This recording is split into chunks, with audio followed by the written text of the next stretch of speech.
So the commissioner loses again in the courts. Did he lose in the court of public opinion? I think he's lost already in a lot of ways in the court of public opinion. I've never been a Roger Goodell basher. I don't think either one of us have, right? No. There are a lot of people out there that hate him, that think he's done just the most miserable job ever, that thought he should have been fired a long time ago. And I'm not saying that any one thing in particular has been a fireable offense for him, but the one job of the commissioner of the NFL, right, the way I see it, yeah, and the way I think that the owners see it, and even Roger Goodell sees it, is to protect the seal. All right. That's the phrase I've heard before. Sure, right. And I would argue, and it kind of pains me to argue it, but he has not done a very good job of protecting the seal over the last couple of years. First thing you ought to do is suspend the legal team that supported him in running this thing up the flagpole the way they did. Let's not forget history. History said, go after him. Both fan bases, the other owners, who said, we think the integrity of the game is at stake. We think he, Tom Brady, tried to get a competitive advantage throughout the year.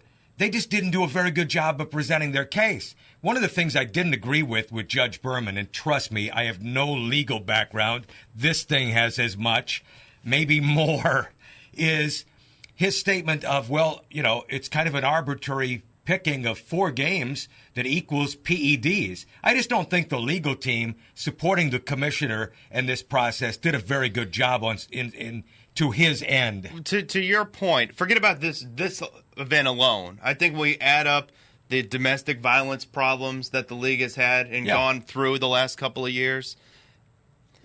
He has been let down by numerous people around him. I think so, too. I'm not arguing that. But at the end of the day, it comes back on him. It does. He's in charge of hiring. He's in charge of decision-making.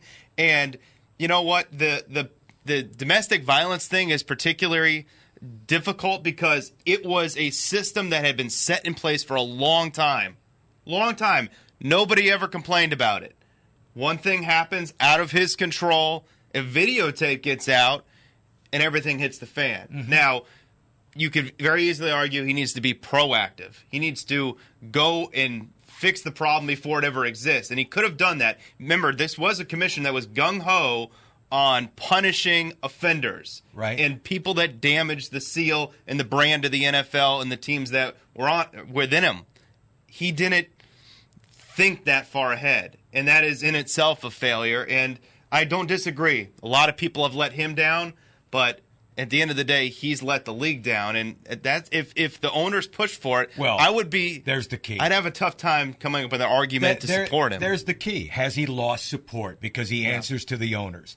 If the owners respond that we've got your back, he survives. If not, if there are 1 or 2 who lead a charge against, whether it's in front of us or behind our backs, then Roger Goodell's era as commissioner of the NFL will be over. Yeah, that'd be disappointing, but I have no doubt that there are at least a few owners that probably aren't in his favor right now. At least a few. I'm going to test the PSI on this thing, Mike.